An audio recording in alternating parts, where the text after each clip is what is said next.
Kiki ekyeta infections. Dr. Nachanda Ruth wano ku Mabirizi Herbal Products. Ogamba otya? Kaakati nziza okwogera ku infections. Bannanga abakyala musiyiddwa mulumiziddwa mu nseke mukoze buli kimu naye nga tetunaba bulungi package yaffe wano ku Mabirizi Herbal Products kyengendo soko balaga kiki ekyeta infections okakasa kwanga ne tunakuwa package yaffe ate nosigala ngo okola byebimu ogenda gamba ate kirabika tebikola naye ng'ekituufu gwe buzibu abakyala inaku zino ensi etabuse ensi yadda ku bikukujju bannanga abasajja mukkiriza nnyo abasajja obbali emabega abakyala mukkiriza abasajja obbali emabega olw'okuba babawa ssente nange temumanyi nti ekiba kyafekitinga obulamu bwammwe kati buli musajja wayingira emabega ate nadda ne maaso ekyokukakasa togenda kuva ku infection ogenda kulwala olwale owulire nga wonna wenda tokyabitegeera kale engeri gy'ogamba bunno ssente weeri kubanga bagenda otutuuka eyo ndowooza nga babaliddemu akasente nga babaddemu akasente akeerojja katuleetera naffe tetujja gaana kukalya okitegeera abakyala ekibaleetera ddala okulwala infections mwegendereze gye mugenda bane mwegendereze kubanga tetugana naffe era kuwa gundi yaffe products zaffe ate era still nga ositama wosanze gwalabye ekiyigo tokitegeera waliwo ebiga ebimu nga tebyetaaga tuulako nga n'oba okiflashinze bannange olina kisitabako obusitami waggulu okibeereko ng'olina oyisaawo kashanako wali eri wonna ogenda ositama ekyo nakyo tosobola kuva ku infection oba ekyo okyakirina okyali munafu ng'ositama buli w'osanze abakyala okwesokoola kiki engalo muziyita kasolo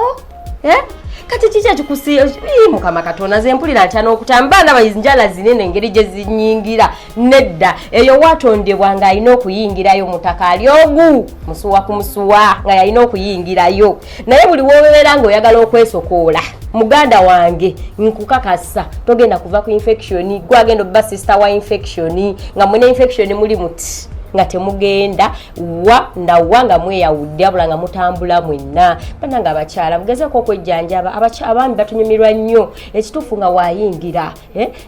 tawulumizibwa tawulira bumufumita ogenda n'olaba omuwala ogenda okwegatta naye otya n'okutya mugamba oba taakawulire ate ng'ekituufu abaami baffe abo infection bazifuna mangu gweosobola obba nayo nga tomanyi nti ogirina naye omwami ye kasita akuyingira bw'ati ne rawundi esooka ng'agimaze agenza okunaaba ekituufu ewulikikirawo ye agibakirawo n'abeera ng'agifunye bannanga abakyala mujje twejjanjaba infections wano ku Mabirizi Herbal Products yeno package yaffe gye tugenda okuwa naye era nga sinnagikuwa wegendereze biri by'okola mwagala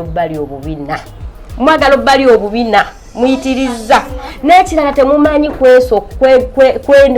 kutawaaza ogenda emmanju ng'okola kimu kya toilet paper kwesangula kutambula bannange yisayoko ku mazzi bino ebitusi abasiraamu nti agenda funa wudhu si abasiraamu bokka nawe osobola omukatuliki omusamiza ali eyo osobola kino kintu kya buyonjo